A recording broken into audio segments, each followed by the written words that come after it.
आज सभागृहामध्ये या राज्याच्या प्रमुखांनी जे सभागृहाच्या बाहेर धनंजय मुंडेंचा राजीनामा जो घेतला गेला तो आधी सभागृहामध्ये पहिल्यांदा सांगून घोषित करून पुढे प्रसारमाध्यमापुढे जायला पाहिजे होतं. परंतु सार्वभौम सभागृह हे आहे राज्याचं. सभागृहामध्ये नियम परंपरा आणि कायद्यानं हे सभागृह चालतं. ज्यावेळेस सभागृह सुरू असतं त्यावेळेस मंत्र्यांचा राजीनामा सभागृहाच्या आत घोषित करायला पाहिजे.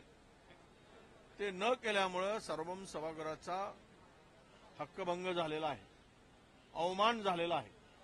आणि तो मुद्दा आम्ही ज्यावेळेस मांडायला उभे झालो त्यावेळेस तालिका अध्यक्षांनी ते ऐकून घेऊन त्यावर निर्णय देण्याची सुद्धा त्यांनी औपचारिकता दाखवली नाही. एवढा कायद्याच्या बाहेर जाऊन नियमाच्या बाहेर जाऊन कामकाज चालवलं जात आहे, रेटून कामकाज चालवलं जात आहे. विरोधकांच्या भूमिकेच्या विरोधकांनी मांडलेले जे काही विषय असतात त्याला उत्तरच द्यायचं नाही. विरोधक मांडतात त्यावेळेस त्यावर बोलायचंच नाही, काही प्रतिक्रियाच द्यायची नाही आणि त्यांना संधी द्यायची नाही. ही दादागिरी सत्ताधाऱ्यांची आत्ता सुरू झालेली आहे. पूर्वी खरं तर कुठल्याही प्रस्तावावर निम्मा वेळ दिला जायचा, पण तो निम्मा वेळ पण दिला जात नाही.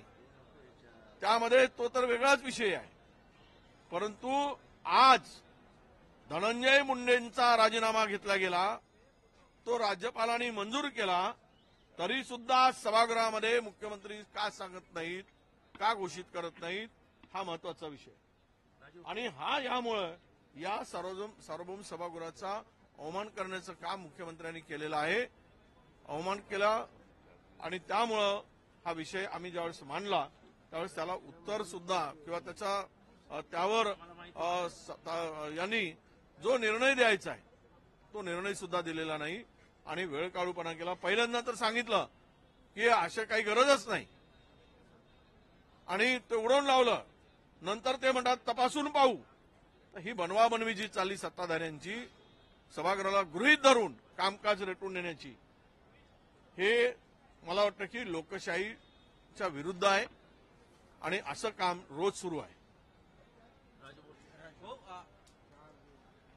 तो विषय नंतर बोलतो.